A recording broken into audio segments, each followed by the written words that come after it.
बड़ी और अहम खबर। 1 साल की विवाहिता गहने व नकदी लेकर फरार, पति ने लगाए गंभीर आरोप। पुरानी बाजार ज्ञानपुर निवासी एक विवाहिता खुशी चतुर्वेदी शादी के 1 साल के भीतर ही कथित तौर पर गहने और नकदी लेकर अपने मायके फरार हो गई। इस घटना के बाद से पीड़ित पति गौरव पांडे और उनके परिवार ने खुशी पर गंभीर आरोप लगाए हैं। सास रीता पांडे ने आरोप लगाया कि उनकी बहू खुशी घर से सोने चांदी के गहने और नकदी लेकर चली गई है। पति गौरव पांडे ने अपनी पत्नी पर सनसनीखेज आरोप लगाते हुए कहा कि उनकी गैर मौजूदगी में खुशी घर पर अपने दोस्तों को बुलाकर रंगरेलिया और अय्याशी करती थी। गौरव ने बताया कि एक दिन उन्होंने अपनी पत्नी को अपने ही बेडरूम में एक पुरुष मित्र के साथ आपत्तिजनक स्थिति में पकड़ा, जिस पर खुशी ने उसे दूर का रिश्ता बताया था। इसी घटना के बाद से दोनों के बीच मतभेद और दूरियां बढ़ने लगी थी। गौरव पांडे ने यह भी आरोप लगाया कि उनकी पत्नी खुशी ने भाड़े के गुंडों से उन पर हमला करवाया, जिससे उन्हें गंभीर चोटें आई और उनका इलाज चल रहा है। इस पूरे घटनाक्रम में एक नया मोड़ तब आया जब खुशी चतुर्वेदी ने अपने पति गौरव पांडे, सास रीता पांडे और ससुर रमेश पांडे पर दहेज मांगने और प्रताड़ित करने का आरोप लगाते हुए पुलिस में शिकायत दर्ज कराई। हालांकि गौरव और उनके परिवार ने इन आरोपों का निराधार बताया। उनका कहना है कि खुशी खुद अय्याश किस्म की महिला है और अक्सर अपने दोस्तों और कथित दूर के रिश्तेदारों के साथ आपत्तिजनक हरकतों में लिप्त पाई जाती थी। पति गौरव पांडे का कहना है कि उनकी मां एक घरेलू महिला होने के साथ साथ नौकरी भी करती है और उनके पिता रमेश पांडे घर से लगभग 500 मीटर दूरी पर अपनी मेडिकल स्टोर चलाते हैं। गौरव खुद एक लाइब्रेरी चलाते हैं, जिसके कारण खुशी अक्सर घर पर अकेली रहती थी और इसी का फायदा उठाकर वह अपने दोस्तों को बुलाती थी। जब पड़ोसियों और खुद गौरव ने इस बारे में सास ससुर को बताया तो उन्होंने इसका विरोध किया। इसी के बाद खुशी ने दहेज उत्पीड़न का झूठा आरोप लगाया।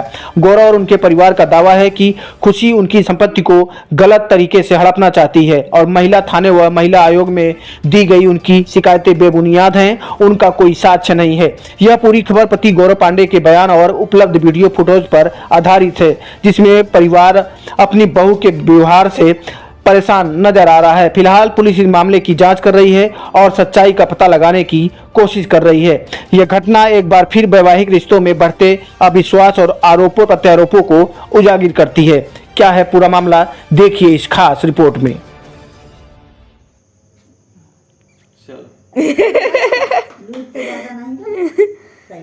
मत भैया, थोड़ा खाना पीना खा रहा करा। एक रोटी रात 3 रोटी खाती है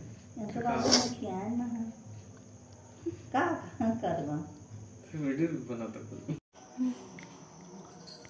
भाभी जी देखिए पानी पूरी खा रही हैं।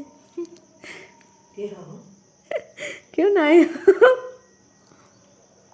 वीडियो बना होगा, ले लें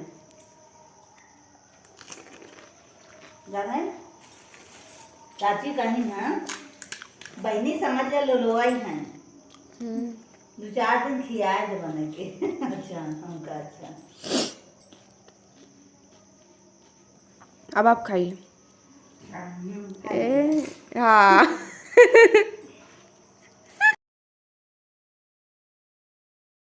मेरा नाम गौरव पांडे है और मैं निवासी हूँ जद्दूपुर ज्ञानपुर भदोही का। मेरी वाइफ ने मेरे ऊपर दहेज प्रथा का किया है मेरे मम्मी पापा के ऊपर, जबकि वो जब जा रही थी तो उसने लिखित मुझे दिया था, वो अपनी मर्जी से उसके यहाँ शादी पड़ी है इसलिए वो जा रही है, जिसका मैंने साक्ष्य रखा हुआ है। स्टाम्प पेपर पर मैंने लिखवा के भेजा था उसको।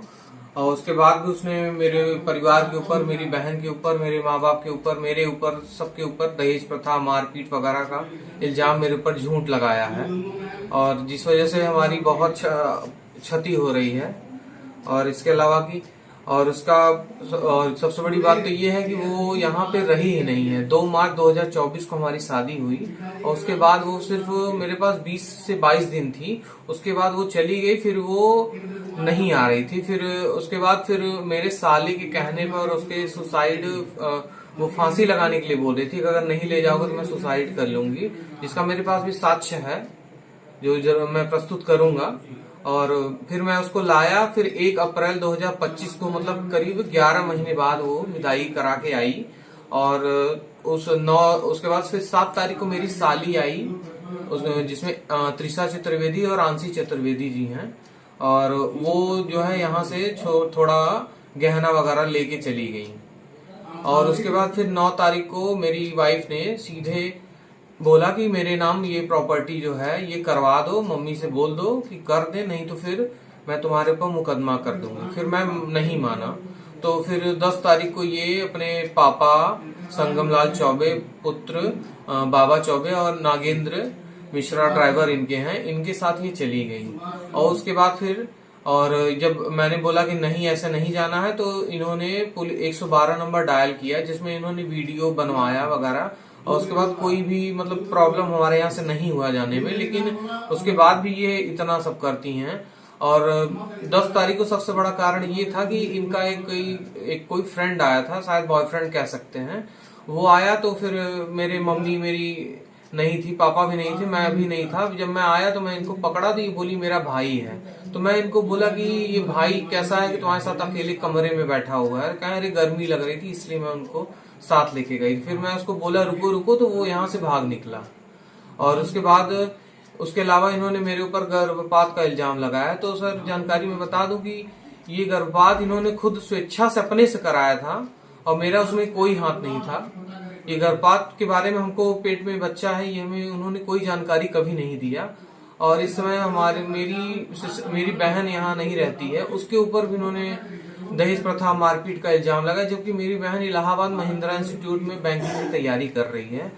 और इस तरह का इल्जाम लगाया जा रहा है सर मुझे बहुत। और उसके अलावा सब कुछ होने के बाद भी इनके पिताजी ने मुझे 16 तारीख को सुबह हम जा रहे थे अगुआ के यहाँ मिलने, तो जब हम रिटर्न आ रहे थे तो करीब 8 बजे के लमसम इन्होंने मुझे इनके बड़े पापा संगमलाल चौबे, नागेंद्र मिश्रा और उसमें सुशील चौबे जी ने मेरे ऊपर जानलेवा प्रयास किया, जिसकी एनसीआर कॉपी ये रही। मैंने इसका एफआईआर वगैरह के लिए बोल दिया है। और उसके अलावा मुझे ये हमेशा से परेशान करती आ रही हैं। बोलिए। फिर उन्होंने मुझे मारा और उसके ये 16 तारीख को सुबह में। और उसके बावजूद ये लोग ये यहाँ की एक महिला मोर्चा अध्यक्ष हैं जिनसे और एसएचओ हैं महिला थाना की, उन्होंने मेरी मम्मी को बुला के वहाँ धमकी वगैरह दिया है। और उसके अलावा इनके बड़े पापा संगमलाल चौबे, पुत्र बाबा चौबे, इन्होंने मुझे जान से मारने तक की धमकी दी थी। और उसके अलावा मेरे अब इस समय अगर इसी तरह मैं प्रताड़ित होता रहा तो फिर मुझे अपने लिए सुसाइड के अलावा मेरे पास और कोई रास्ता नहीं रह जाएगा। ठीक है, धन्यवाद।